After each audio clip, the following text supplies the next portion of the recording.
everyone, and welcome to all the cards on the table. Today's video will be focusing on the energies at play for the Sagittarius New Moon that is happening on the 23rd of November 2022. This will be a welcome relief after the intensity of the last two lunations, which were both eclipses. I hope everyone's doing well. I hope you managed the storm that may have happened. And I'm sending love for all the potential storms that may happen in the future. Please do remember that with the energy of Uranus, anything that it may be happening because of the eclipses is for the best path for our soul to take. So, I'm Chloe. I work with astrology, card divination and energy work. As you can see, my hands are moving around the table. This is independent of my conscious thought.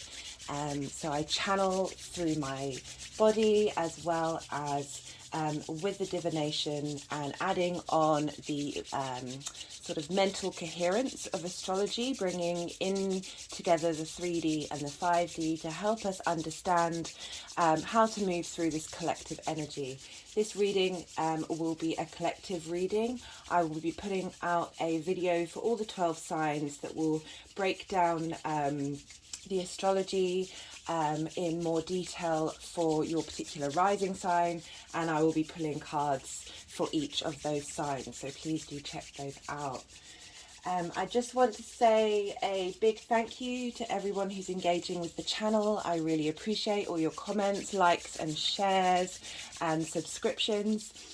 Please, if you haven't subscribed, please do and hit the notification bell if anything in this video resonates. Also, if you feel called to share this with someone who might receive some solace and comfort in these crazy times, I would be eternally grateful. The more interaction there is on the channel, the more that YouTube puts it out there in the through the algorithm, so people out in the world may stumble across this very humble beginnings channel. I would like to mention that I always go through the videos to do timestamps, and as I do that I tend to add a fair bit of information into the description box that might not have come up during the reading because there's usually quite a lot going on. And I incorporate crystals, as you can see at the front here, and I'll write out the descriptions of those as well as the names in full and any content in the cards that come out. And yeah, so, oh goodness me, the energy of this moon is glorious. We have a very Jupiterian lunation happening here. So with the new moon, we see the sun and the moon conjunct each other. That's where they're exactly the same degree in the same sign. This is a unification of our unconscious mind with our conscious mind, our instinctive emotional being with our sense of self and intellect. The sun infuses the moon with its light as we plant seeds during this new moon, and the light from the sun helps the seeds grow as the moon makes her journey around the wheel. Now, you may see the results of the seeds that you plant in the full moon in Gemini, which will be happening towards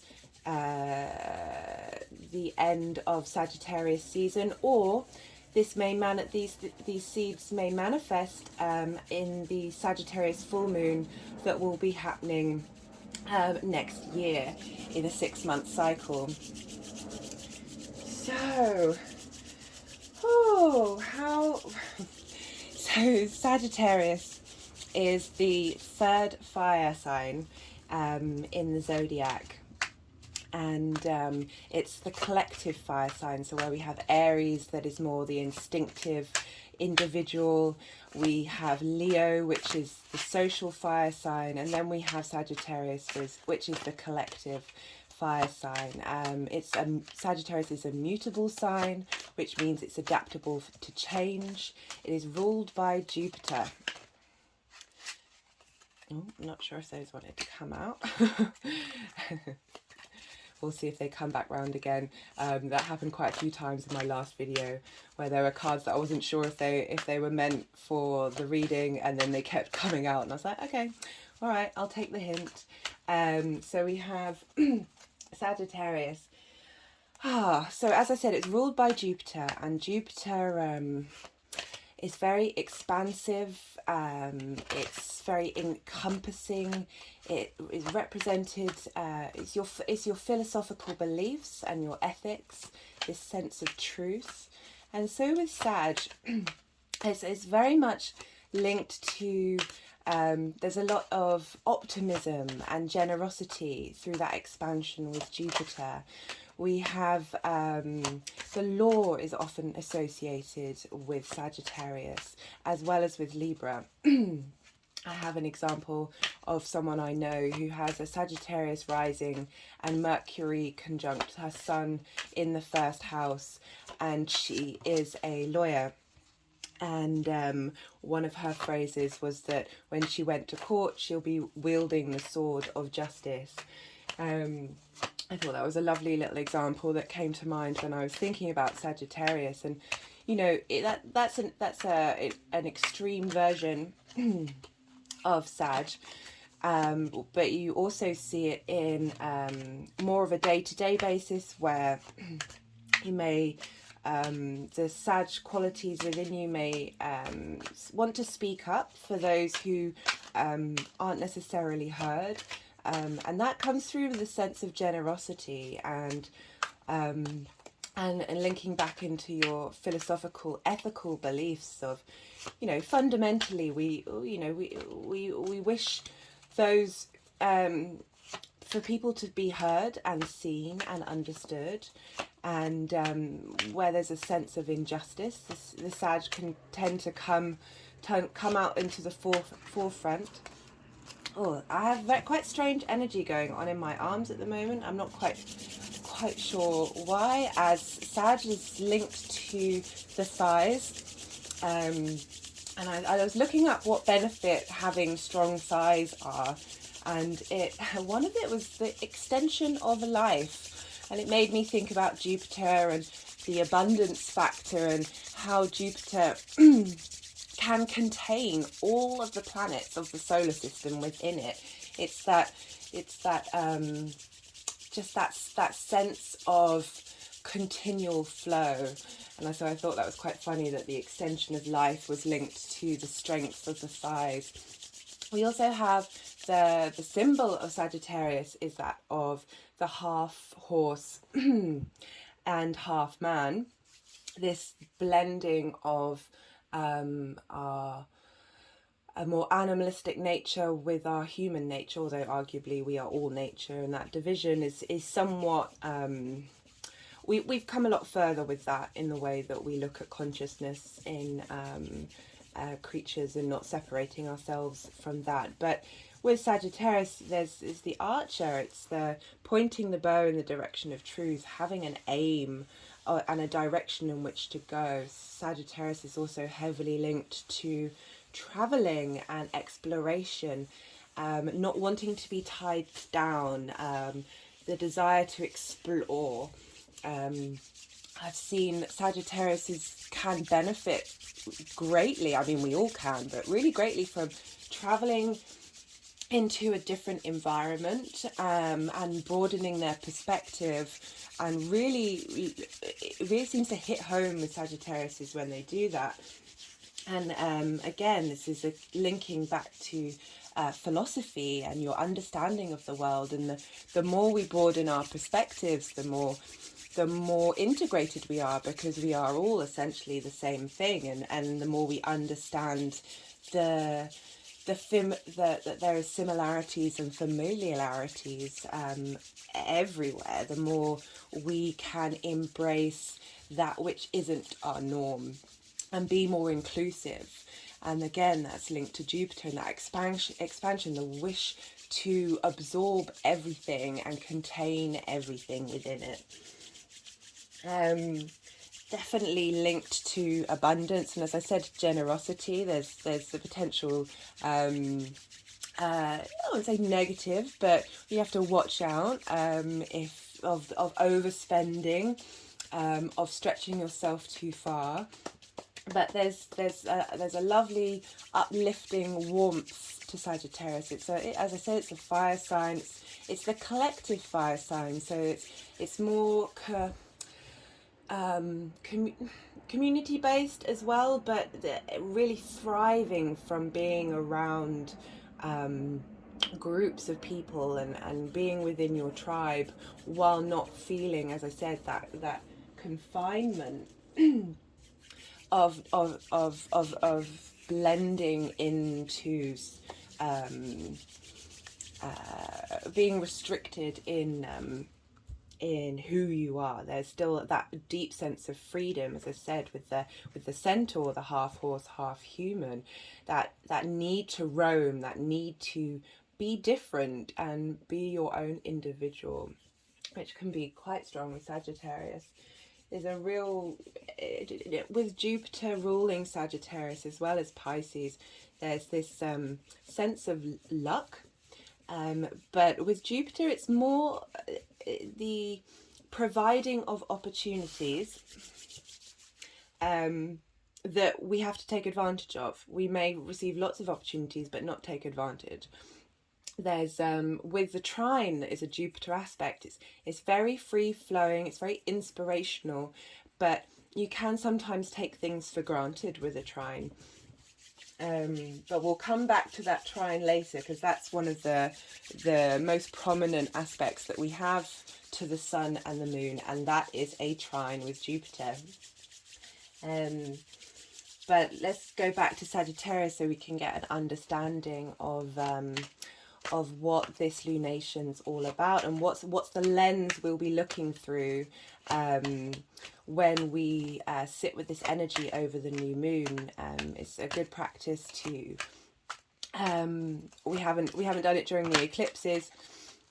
I do apologize, my hands are feeling quite not quite present in my body, which is quite a peculiar sensation. So trying to shuffle these cards in a way that I can connect to them, I'm not quite there yet. I've not had that problem before on any of these videos. Perhaps we've got Jupiter conjunct Neptune, so there's this just all this energy of real expansion and a dissolving of boundaries. Like as I said, like my hands feel immersed in these cards as well as not really there at all. It's quite a strange sensation. Another thing about Sagittarius is it follows Scorpio, and Scorpio's like digging deep into the darkness to bring truth through the other side into the light, and that's when we move into Sagittarius. Sagittarius is the light bringer, it's the preacher. So there can be a sense of this desire to spread one's message, this bringing to light and then wishing to share it with the collective. Sagittarius is the final fire sign, and you could link that to a forest fire, where this need for this fire to expand and explore and take over. So this could potentially be problematic if the preacher in question is preaching truth that they believe in that, well, might not necessarily be the case.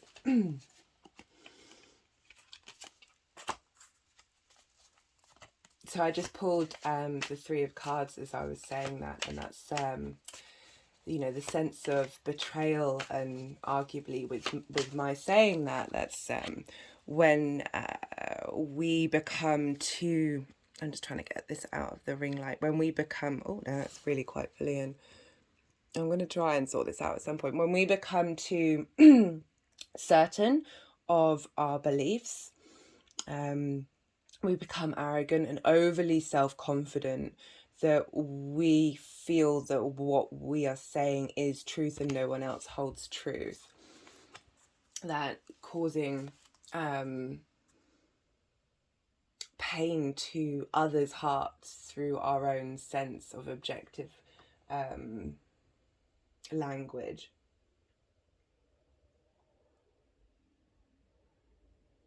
So both Sagittarius and Jupiter aren't really about practical day-to-day realities in the sense that Sagittarius is opposite Gemini, which is ruled by Mercury. Pisces also is ruled by Jupiter, which is opposite Virgo, which is ruled by Mercury. Mercury's very much about the small details and collecting information, whereas as I've probably said about 5 million times the word philosophy, it's this sense of knowing, this our code of ethics based on our felt experience rather than information and facts. So, you know, often it can be that the Sagittarius energy could say, hey, I want to go on this trip now, and say a Virgo, they're talking to a Virgo, and the Virgo's like, well, do you have your tickets? Do you have any money? Have you planned where you're going? And the Sagittarius is like, no, I'm just going. And for the Virgo, which is ruled by Mercury, that may find that that sense of freedom, that sense of unknowing, quite scary. But I feel after this eclipse energy, this Sag new moon is such a bounty to help. It's a salve to the crazy world that we're in and the unknown that we have everywhere around us, and there's real tower moments going on. A lot of stuff is falling down, both for good and for bad, that we may really be struggling with. So at the moment, the reason why I'm not shuffling is my other hand, the thumb, is moving over my heart chakra space, having pulled the Three of Swords. Obviously there's some healing that needs to be done with our hearts through what we've been through, and I feel that the sense of optimism that we get with Sagittarius and this ease, this flow, this lightheartedness can help relieve the pain that we may have been through, and perhaps the sense of betrayal that we felt from the collective world that is affecting all of us in so many ways. It's really quite interesting. So I was looking up someone who has, so later on I'll be talking about the Jupiter-Pluto sextile, and I was looking up to see who has that in their chart in order to help express what that means, because sometimes when you just talk in generalizations, it doesn't necessarily resonate with people. And I came across Julian Assange, and he also has a Sag rising, so he has Pluto sextile Jupiter, but he has a Sag rising, and that's that real sense of holding the truth up. I mean, he has it's Pluto in Scorpio, so he's got that deep transformation going on in Scorpio, and then immediately after, how he presents himself. So your ascendant is the presentation of yourself through a different lens. So your sun may be in a different sign, and that is your sense of self, but your ascendant is how the outside sort of world sees you and understands you through the lens of that. And we have Julian Assange with Sagittarius rising, and that real sense of preaching the need for openness and truth, and how that needs to be spread everywhere. And he often highlights the fact that the systems that are in power at the moment live and operate through a web of lies, which is why they struggle to be clear and concise in what they're doing, because there's a lot of smokes and mirrors going on. So Julian Assange is a good example of how Sagittarius can help the collective good with that that creation energy, that fire energy that's burning everything to the ground. Sometimes that's the phrase that comes to mind when I think of Sag. Yeah. I'm gonna leave that there. Okay, so after the burning everything to the ground, which is a forest. So when we have forest fires, they help clear, break down, bring nutrients into the ground, and help get rid of stagnation that's in the forest, so new growth can come through. And this is the card that came out of the deck as I said this. So this is the Ace of Cups, which is bringing in a new emotion, a new emotional space. We have Jupiter in Pisces at the moment, which is the final water sign and the sort of collective consciousness. And it would be lovely if this new moon can help us. And I really love the fact that we have at the top of the Ace of Cards, we have the dove, which is often represented as peace. That's not that I'm expecting world peace. We're potentially a little way off from that one at the moment, I think we can all realistically say, but it's certainly sowing the seeds. We're seeing more truth coming out for the health period, the health scare period that we went through. We have certain pharmaceutical companies coming forward. Oh, I've just realised one of the reasons why this heart has come out.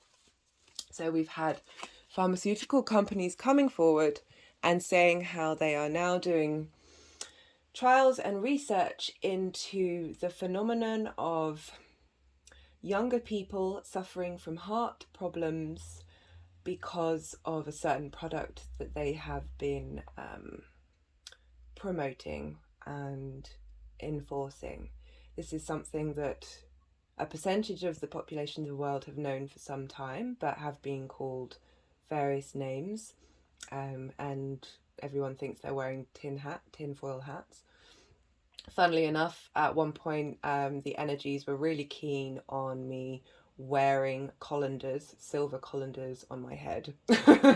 It's one of the weird things that I plan on talking about these energies, because it kind of makes sense. It's about purification and protection. So what was I saying? So there's truth that's coming out. That's been coming out a fair amount. And this is all to do with the eclipses as well. But Sagittarius season is going to... yeah, we're going to see different truths for sure.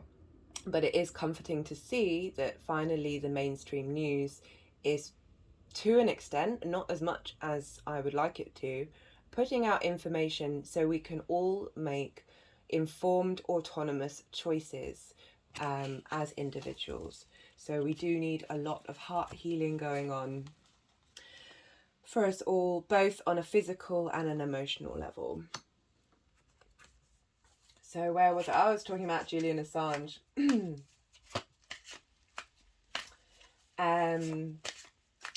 Right, so I think that's enough of a description of Sagittarius. Oh no, I forgot. Yeah, mutable. Sagittarius is a mutable sign. So in the way that the wheel of astrology works, we have cardinal, fixed, mutable, and that repeats itself 4 times around the circle of the zodiac.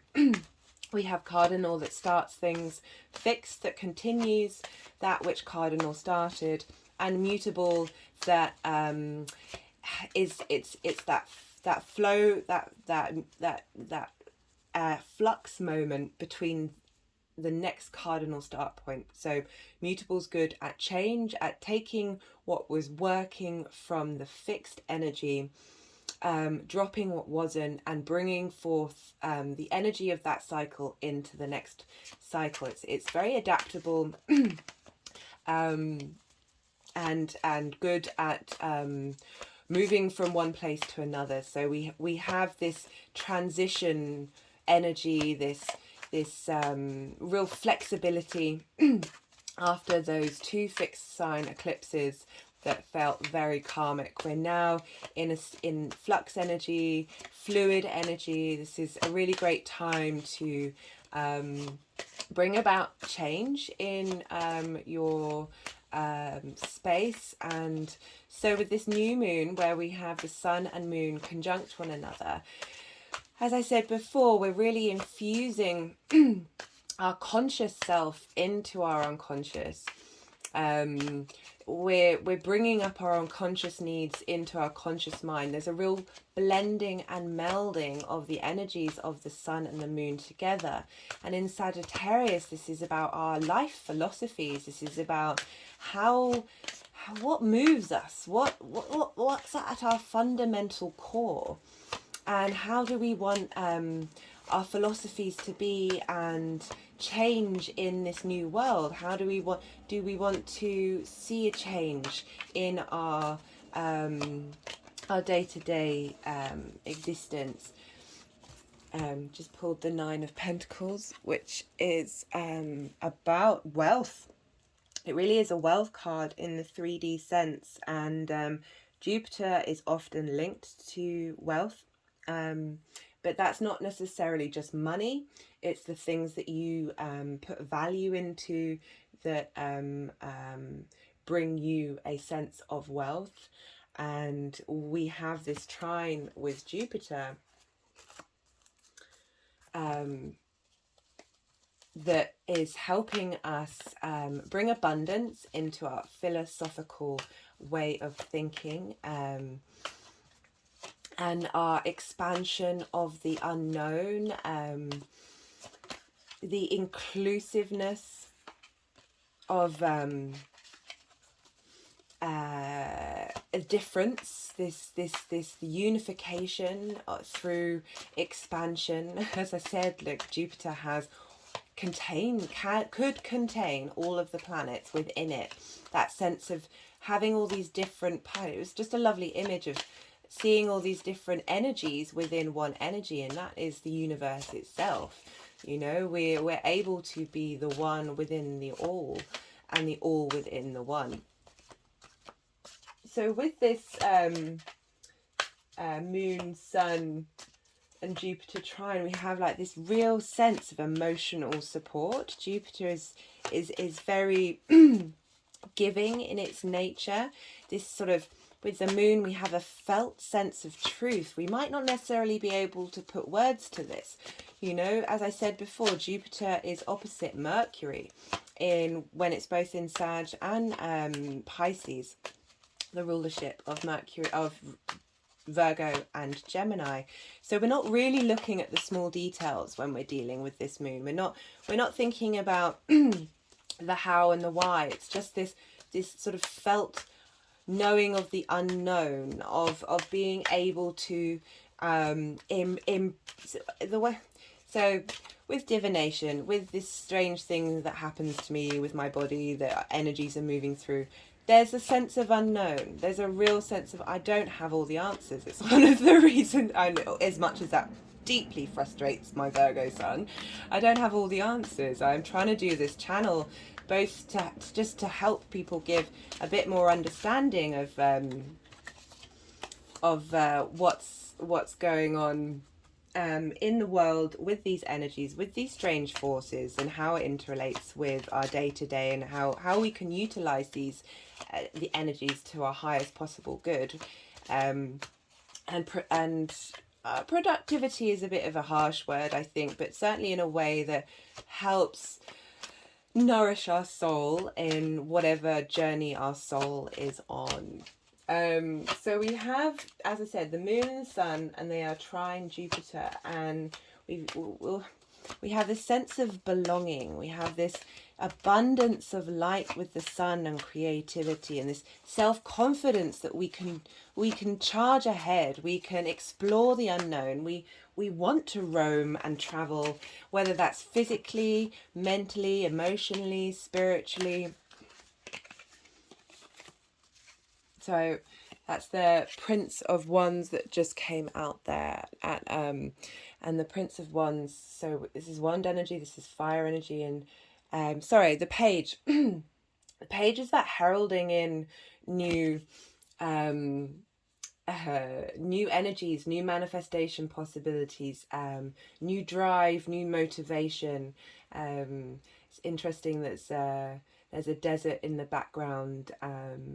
That it may be tricky to travel, but it's beautiful while you're doing it. Like there's this a real sense of optimism with this energy, even though the journey that we may be traveling may be rocky and difficult.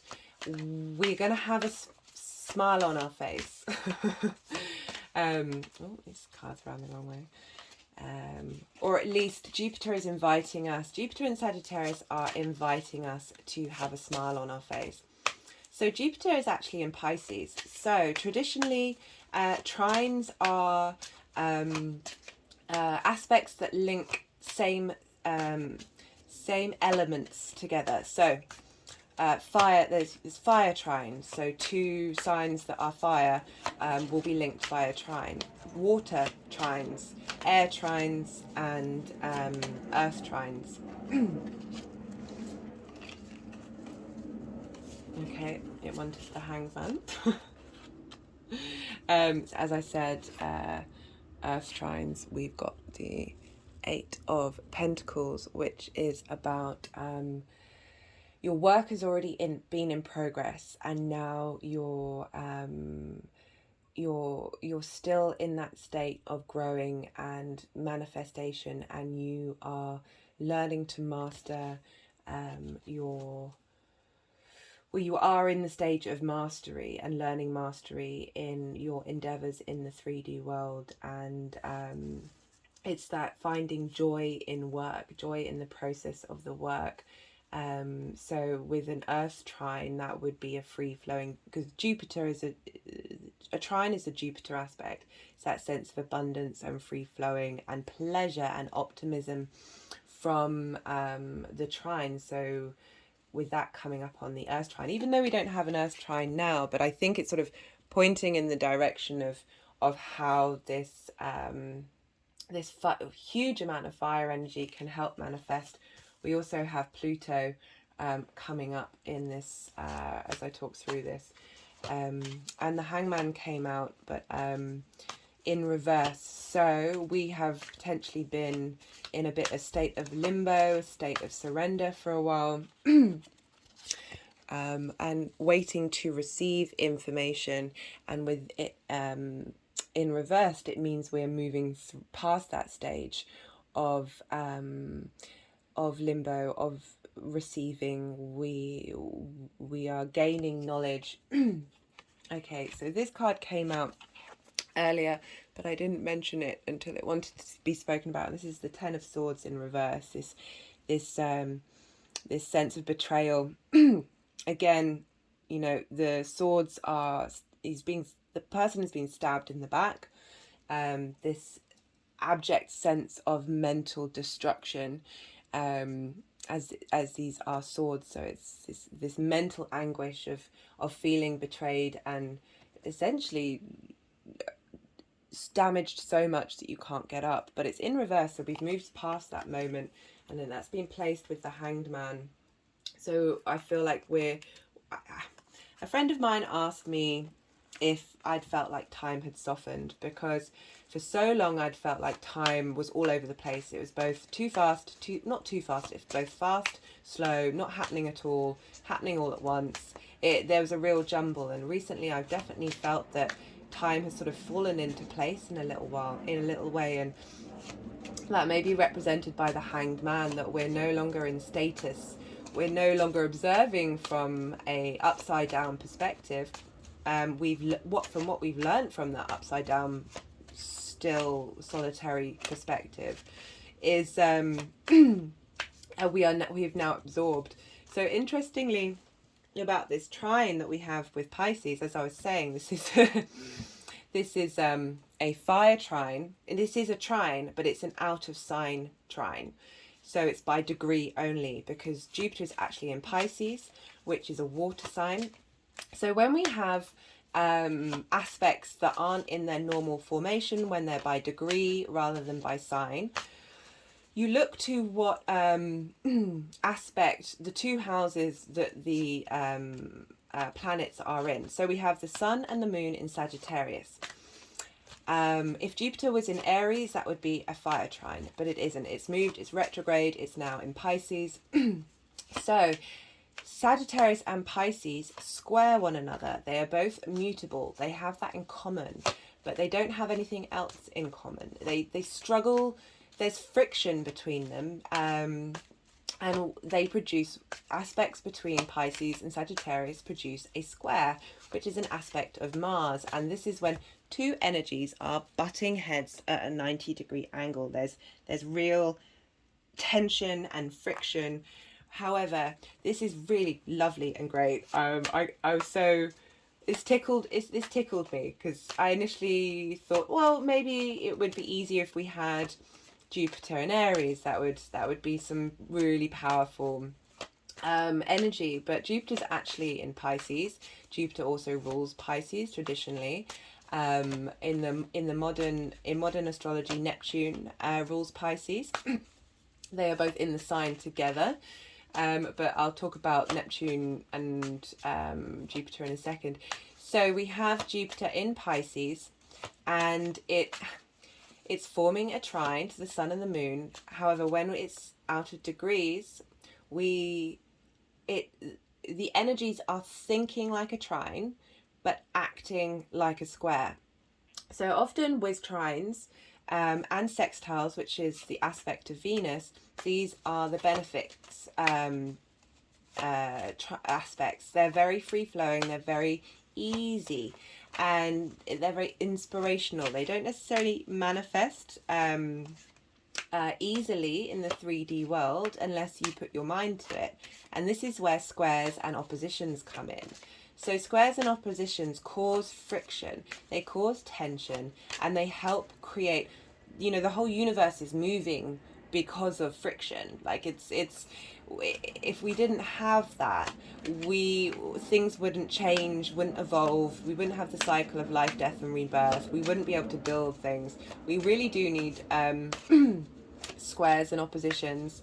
At least we need some element of that in order for things to be utilized. If it's just, we may have perhaps not put much effort in with this energy if we didn't, because it's both Jupiter on Jupiter on Jupiter. We've got we've got Sagittarius, which is ruled by Jupiter, Jupiter trine aspect, and we've got with Jupiter in Pisces, which is ruled by Jupiter. So that's 1, 2, 3, 4 elements of Jupiter going on. That's some pretty powerful, abundant energy.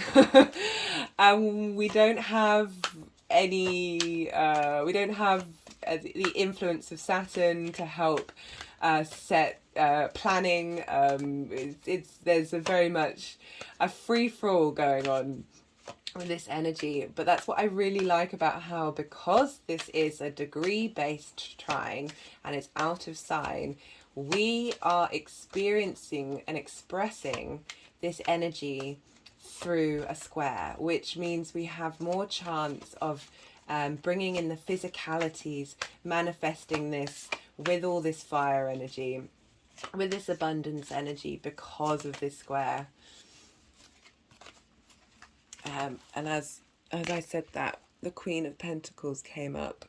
Now the Queen of Pentacles, it's very grounded. It's the element of earth. It's this understanding and knowing how things work and in the material world in order to cultivate and hold true. She just wanted to go on top of the Ace of Cups there, helping us ground and manifest this new emotional space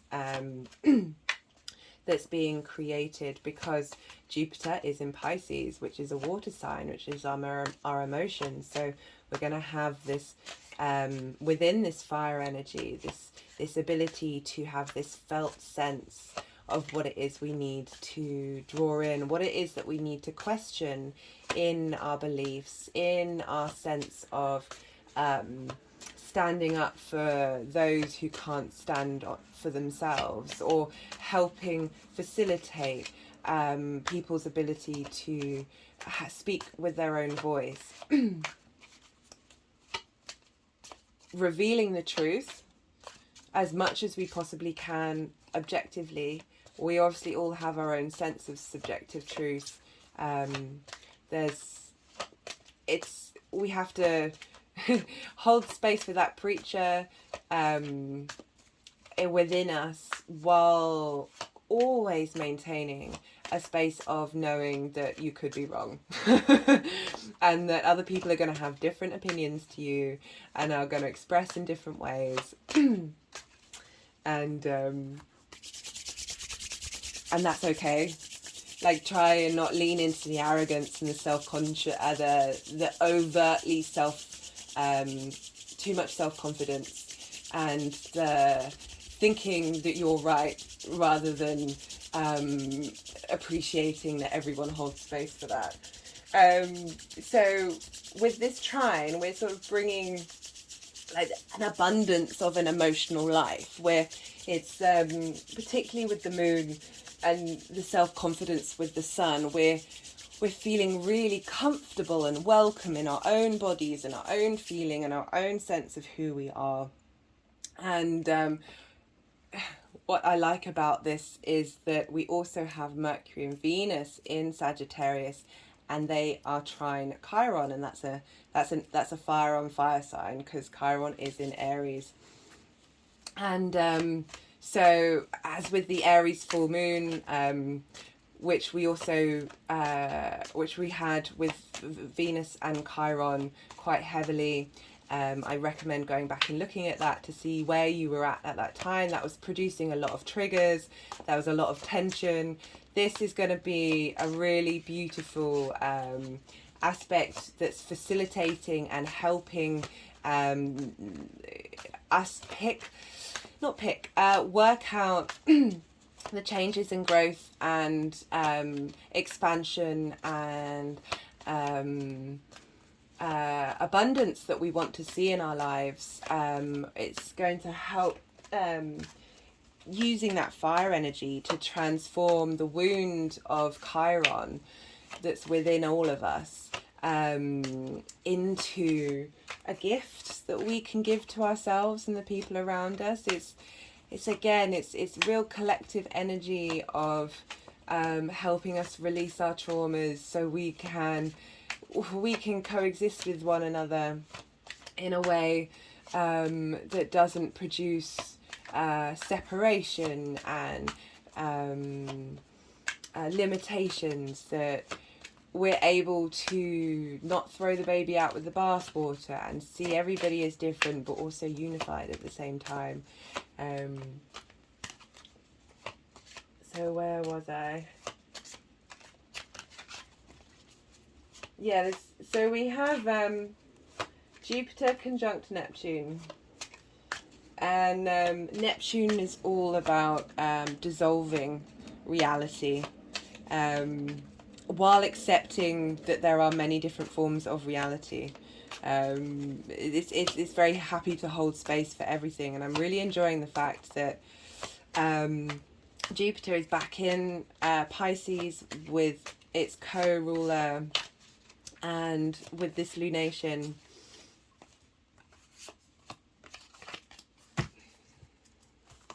So I just pulled the Justice card at that time, which, although is the Libra card, is very relevant to all this Jupiterian energy, and certainly from what I was talking about with Julian Assange, in that sense of the truth coming out and the scales being rebalanced.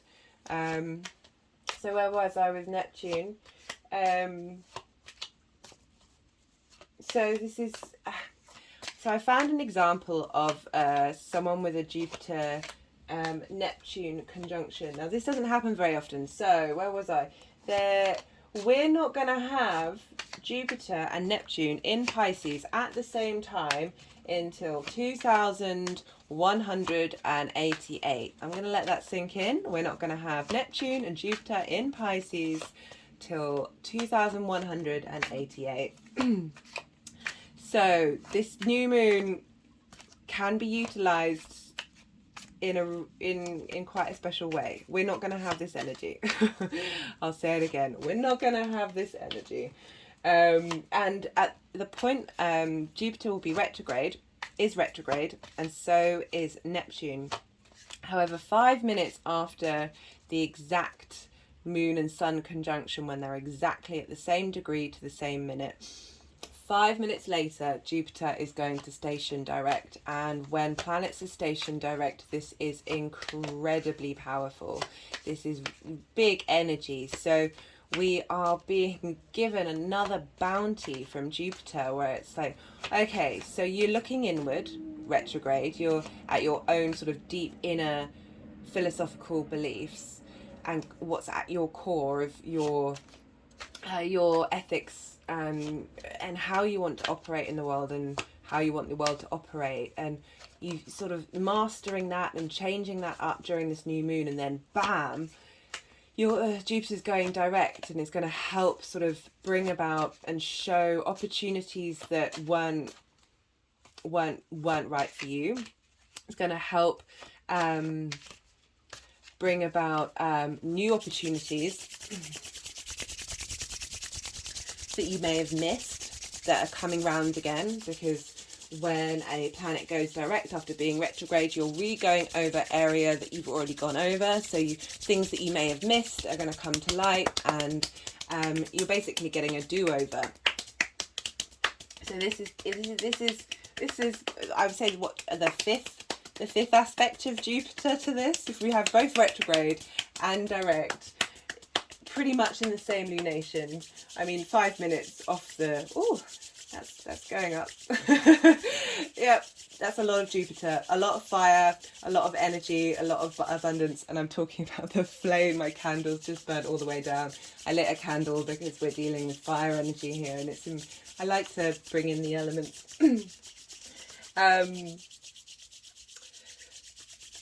So it's the world, and then we're dealing with the strength of the inner needs. And then when it goes direct, like it's the world, Jupiter's going to sort of potentially offer situations from the outside world that match those needs that you're doing, that you've been working on as Jupiter's been retrograde.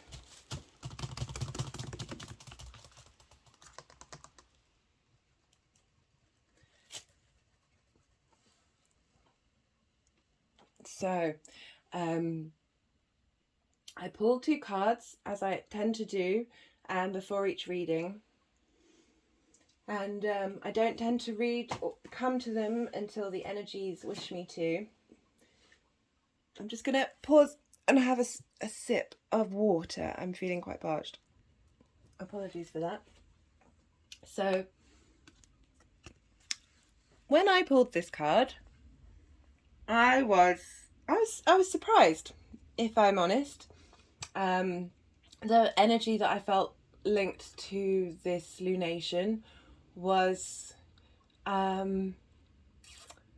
pleasurable and positive and just uplifting and light. There was a real sense of being able to breathe, having a smile on your face. And this card, on first glance, I mean, it's Apocolypsis, which is another way of saying apocalypse. And I was a little shocked, I can't lie. But then when I read the description in the book, which I'll read it to you because it's it felt it felt so fitting. I have to share it. So, removing the veil of deception.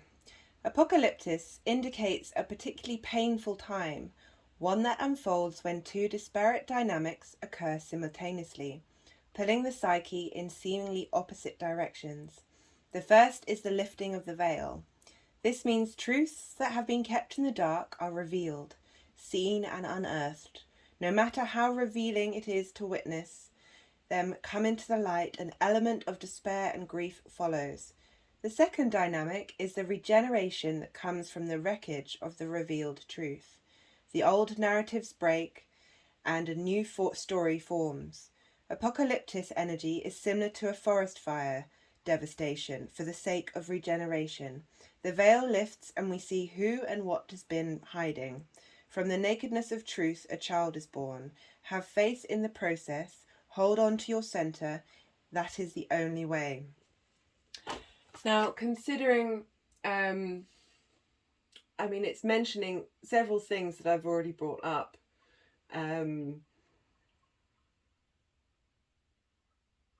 So I'm sorry, they didn't want me to put the book down, and there's two bits on the side. All kinds of things will be revealed during a time of apocalypsis, from big global lies to little white ones that lace your day-to-day life. Brace yourself for the horse of truth to storm your every field.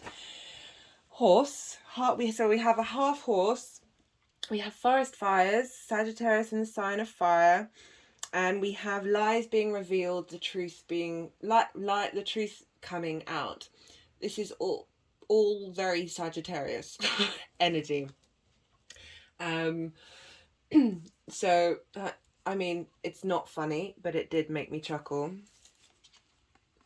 So earlier, the Hierophant card came out. Let's put that up right, and I didn't feel called to pick it up at that time, and it's now crossing this card. Arguably, the Hierophant can be linked to institutions, traditions, traditional society, institutions, a sense of authority. I don't feel like it's particularly linked to religion here. I feel like this is something that is covering all fields of our day-to-day lives, and how our personal, because, arguably, instead of saying philosophies, you could say religious beliefs, spiritual beliefs, mystical beliefs.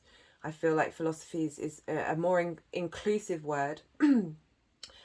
But the Hierophant is linked to religious institutions, religious beliefs, fundamentals, ways of being, and how for those people who don't have religious beliefs or spiritual beliefs or whatever, and are more in the societal beliefs, I feel like these are all being broken down. I've spoken about this a lot. We're going through a dark night of the soul collectively, where all the trauma's bubbling up to a point of complete and utter ridiculousness, where if you're looking in the right places, you would just be amazed at it's all going to come out anyway. We're seeing that now. Things that a lot of people have known, not a lot of people, certain people have known for some time are coming out. And that's a wonderful thing, and I'm really, really glad that that's happening. They're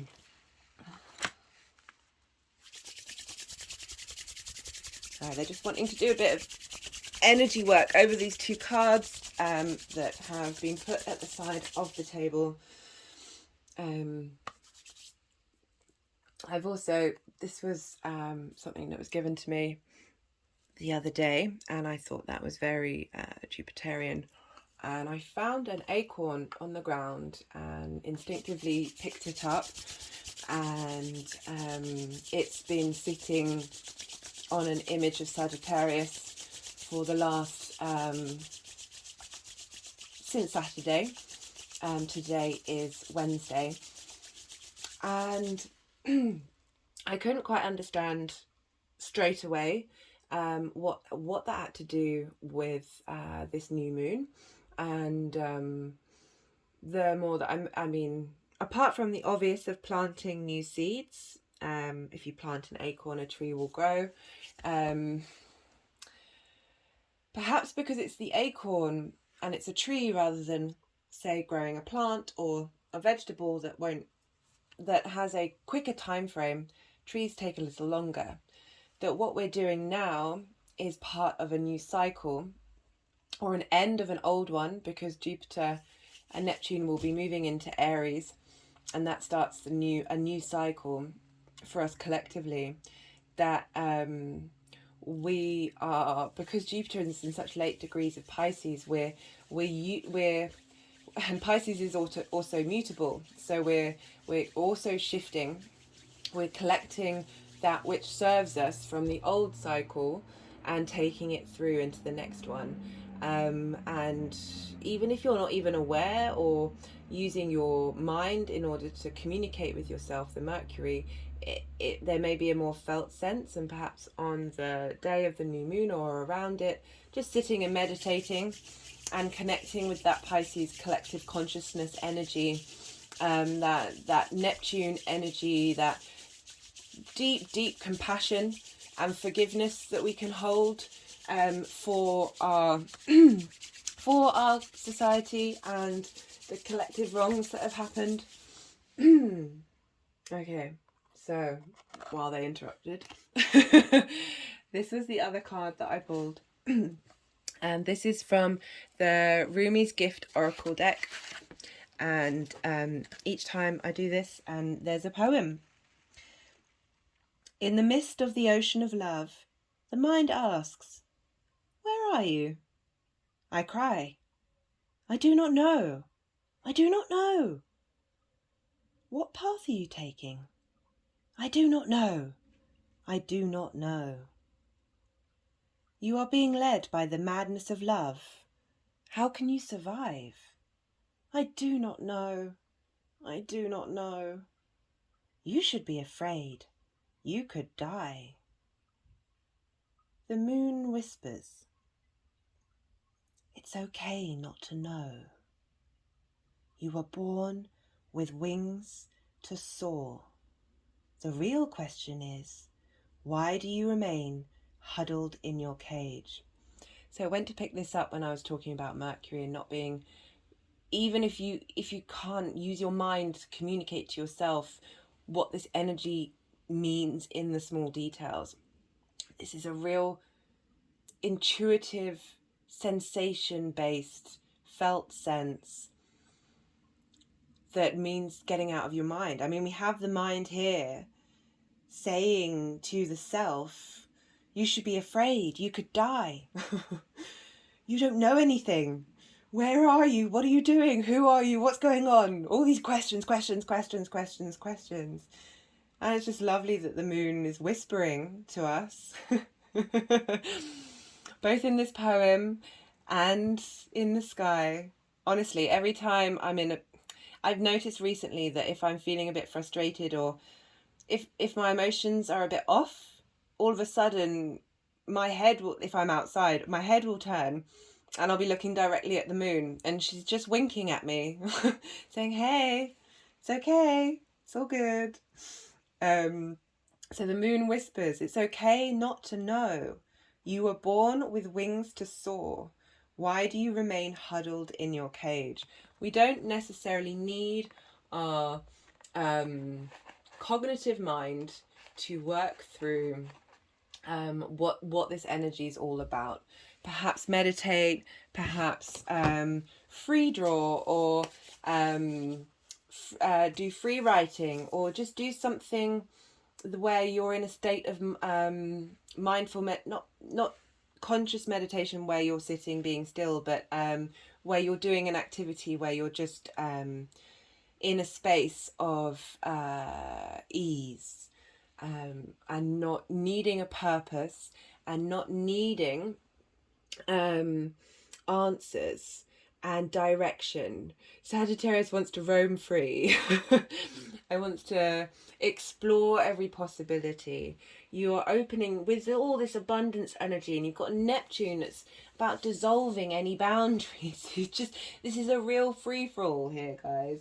This is a place where you can sort of float in the ocean of the collective consciousness, but know that you're not going to drown, because the abundance, the buoyancy of Jupiter is going to hold you up and offer you up opportunities to help explore this part of yourself. Now, saying that, with Neptune and Jupiter and all of this abundant energy, there is a possibility of being impractical, having blind faith, believing in people too easily. And what I would recommend wholeheartedly is find the guru within. Others may inspire you with their words and help give you peace of mind, but you have that power within you. You have that abundance within you to bring solace and optimism and joy and lightheartedness to yourself, despite this. despite this, that we have this betrayal. Where's the 10? Where's the 10? Where's the 10 gone? Here's the 10. Despite all of this that's been going on, despite all of that, this limbo at being stabbed in the back, this pain,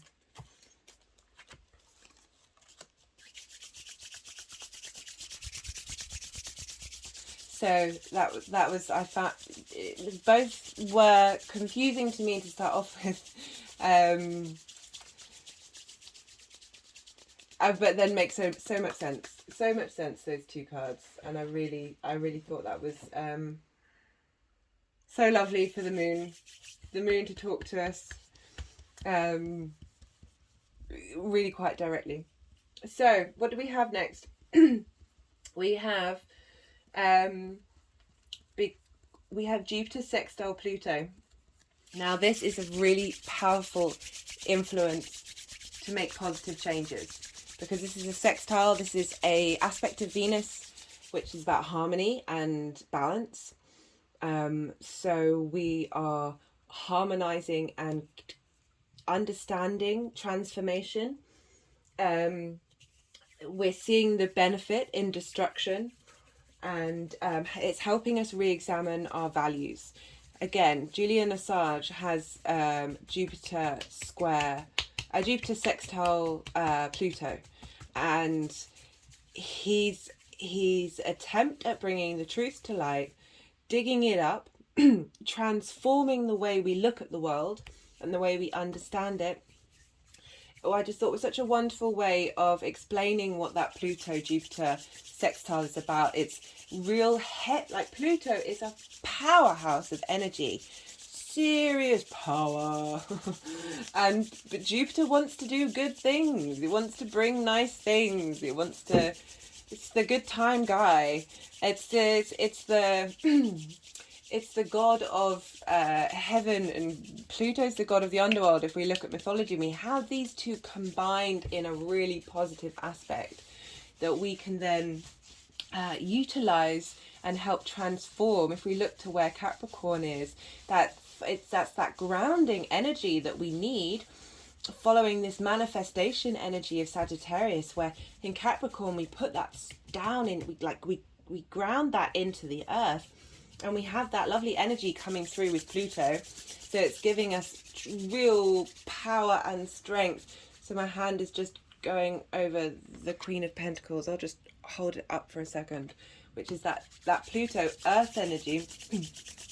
Yeah, it is interesting how we've had quite a few Pentacles come up, and the Cups compared to the one Prince of Wands, when there's a lot of fire energy going on here. But I feel like this is where this manifestation energy can help transmute and explore where we're looking at in Pisces, and then Pluto and Capricorn, like, is that forest fire. It's able to spread into all the different areas of our lives. It is the beginning before we then have that sense of feeling connected to it, and then use our minds to plan for it, and then ground into the earth. It's the fire is at the beginning, so it's not surprising that those cards aren't coming out, because it's showing us where we're headed with that energy when we put that energy together.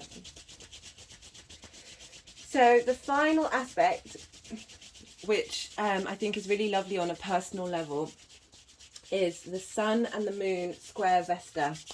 Now, Vesta is an asteroid. It's from the Vestal Virgins, who used to tend to the sacred flame in Rome, and keep it alight. Again, we have fire coming up here, and they would dedicate themselves until, I think it was the age of 31, and then they would be able to leave. The other job that they had was very important documents would be held at the Temple of Vesta, and the Vestal Virgins would, and by virgin it's a woman who is in their own autonomy, yeah, so they would be looking after the documents, and they would guard them and make sure no one looked at them until the appointed time. This element of holding often legal documents, and holding them in a safe space, and holding our truths and being protective of them within. I feel like it's a real representation of our morals and our ethics being held in this house, this temple of sacred fire, and being protected and tended to.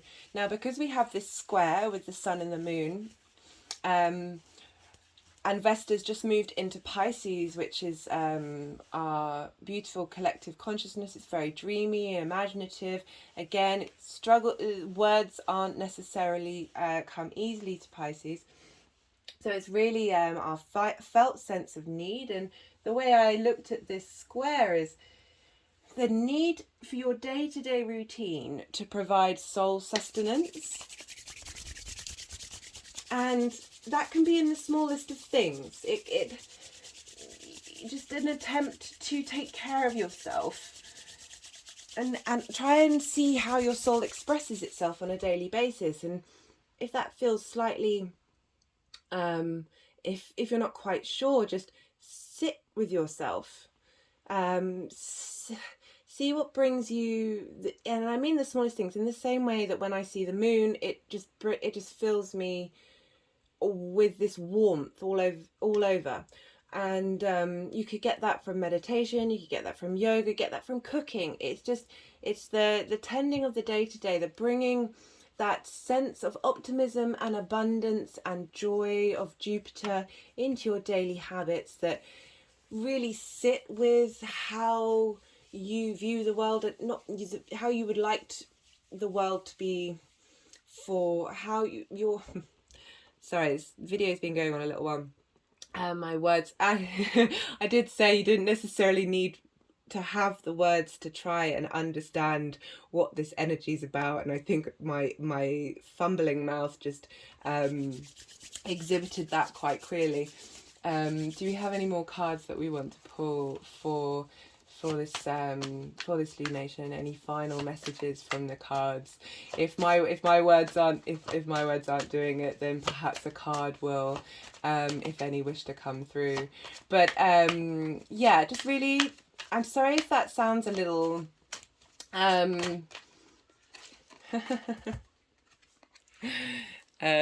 so the King of Wands just came out. That was after obviously the deck heard, and they were like, the wands were like, hey, we're here too, don't ignore us. So this is strong Sag energy. This is utilizing your power of manifestation and being in command. And with all kings and queens, they are in a space of mastery of that energy, We have that sense of a king justly ruling the land that they govern over for the benefit of the people of that land, and you can apply that to yourself, of how you take care of yourself. The card has just gone to my third eye, and perhaps the king will be giving us some strength to not worry about the details and just go with that felt sense of motivation and drive, and see what instinctively comes through. I'm going to really enjoy seeing what comes up for myself during this lunation. And please do let me know what may arise with all of you. And that's all on the astrology, and I just wanted to talk about the crystals that came through very quickly too.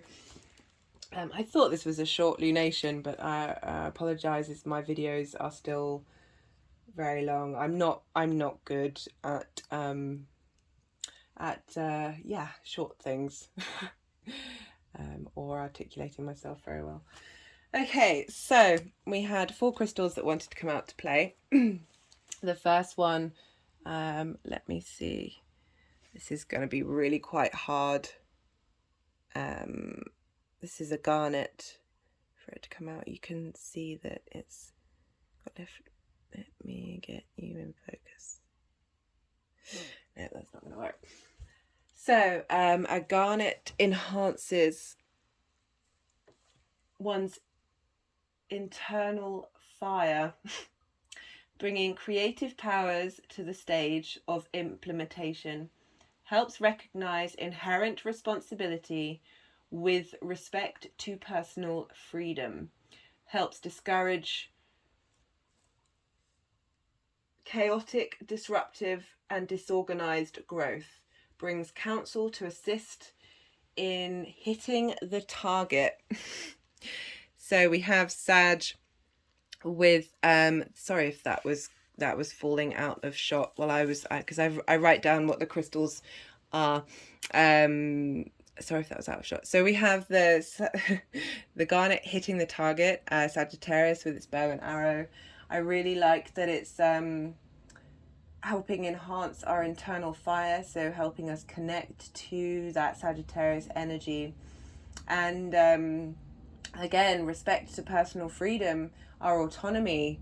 We need the truth in order to make informed decisions and go about our days with our own autonomy, while holding space for responsibility, personal responsibility. Very, very important.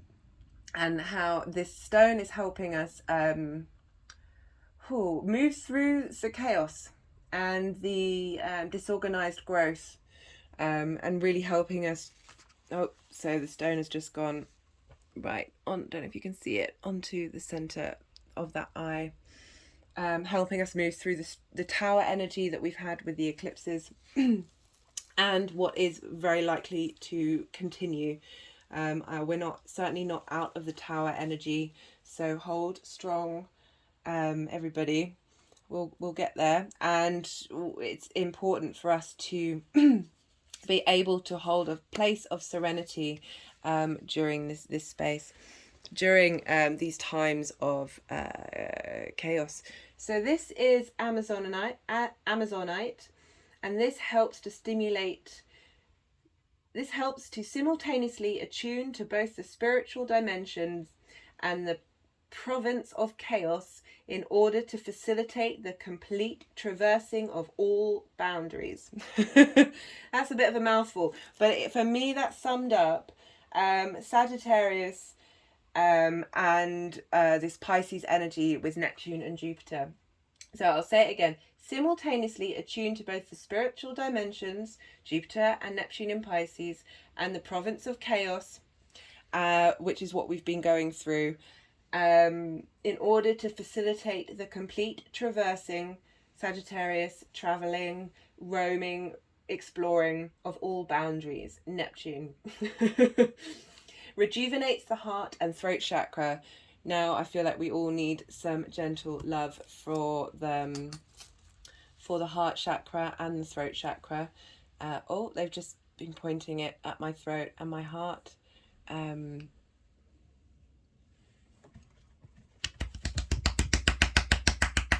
It's a nice bit of collective energy work there for you.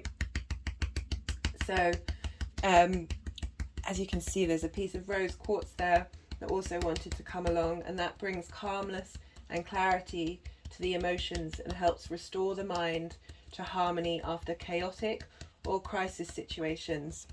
Again, that is repeating what's come out in the reading. Excellent energy for healing emotional wounds. Now that's going back to the Venus and Mercury trine in Chiron, facilitating clearing out old wounds and transmuting them into gifts.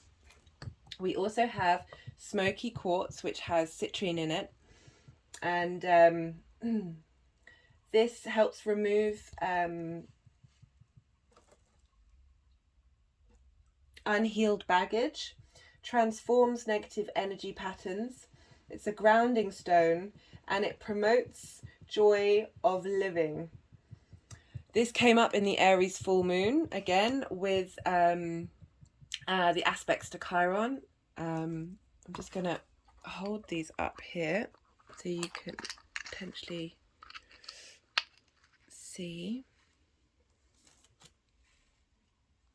It's a lovely piece I've had for quite some time, and it likes to sit.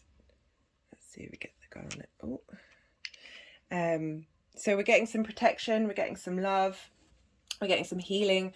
The citrine is also a link to abundance, which is linking back into Jupiter. But what I found funny when I wrote out, I've got this wonderful book, I will put it in the description box, is when it said promotes joy of living, and the title for this video that I'd already thought of was The Joy of Living, where we're being given space and energy to remember that life is, that you can find joy anywhere.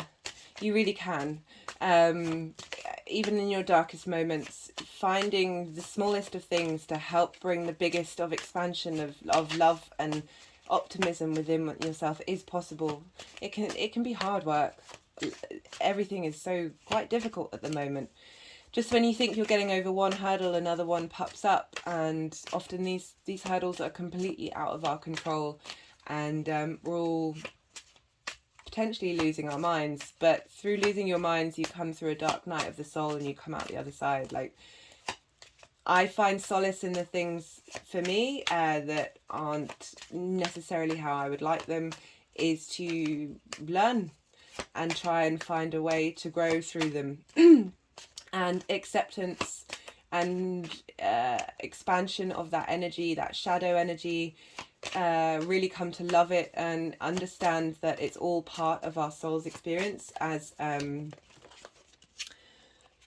so the King of Cups just jumped out, and that's being about in command and balanced and controlled with your emotions. I was saying how using shadow energy, it's part of why our soul's incarnated in this human experience. We're here to experience all of it in one way or another, and that's not dismissive of the deep feelings of grief and despair, and I feel all of those things. But I'm aware that, sometimes you just got to laugh, haven't you? and Jupiter's definitely, and Sagittarius as well. There's such a ease. I mean, these are also generalizations. If you have Sag placements that don't feel like they resonate like in this way, then all our charts are different, and you can take certain aspects of what I'm saying and still be able to apply it. Okay, I think they're telling me to wrap up because the Four of Swords just came out and needing to rest, needing to rest. I have Uranus in Sagittarius, and it's certainly, yeah, it's coming out in a very interesting way in the 5th house of creativity. And when you have various energies, countless, numerous energies running through your body at all time, it's certainly an interesting journey of exploration into the unknown. Anyway, sending all my love. I hope you're well, and see you next time.